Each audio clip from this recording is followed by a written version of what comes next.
My name's Ryan Blaney. I drive for Team Penske in the NASCAR Cup Series.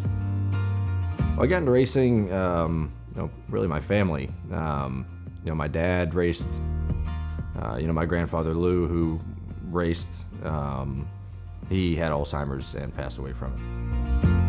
I mean, he ran a business, he was a race car driver for 40 years, and all of a sudden some of the things like working on a race car, you could tell he struggled with things that were normal daily things that he had always done all his life. It's really a shame. I think about it all the time. Man, I wish I was older and got to know him even better and have questions for him and learn about, his side of racing. And by the time I was really old enough to truly understand racing, he was in bad shape and then passed away when I was, in my teenage years. It affected my dad the most.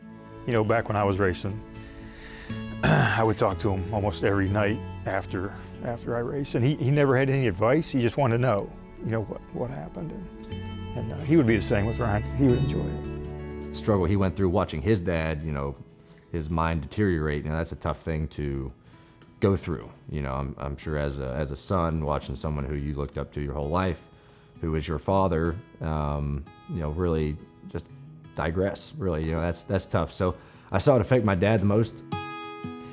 To this day, and it's been 11 years, I think, 11 or 12 years ago since he passed away, he still can't hardly talk about it. And it's crazy that it still affects me. Knowing there's no cure, knowing it's probably only going to get worse is hard.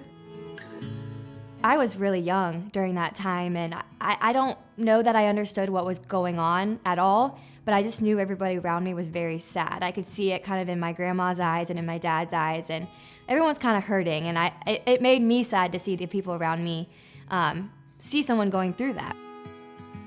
Yeah, I think that with any kind of disease, once you hear the initial prognosis, it's shock and you're scared and you don't know where to go.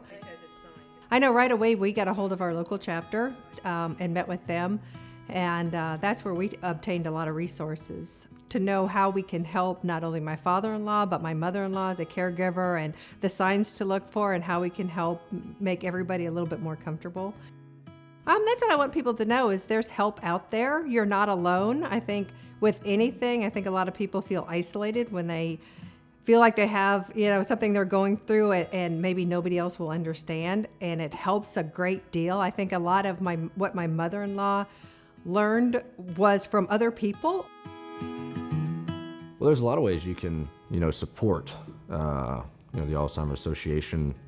That it's not only funds. Obviously that goes a big way of raising money to help research and things like that in the medical field. But it's also training the families who have a loved one who has the disease of how to care for that person. That's a big part of it, making them feel comfortable. I think it's really important, even any generation, right, to kind of know the signs and symptoms, see the signs around people that you know and you love, but you can see when something's just not right.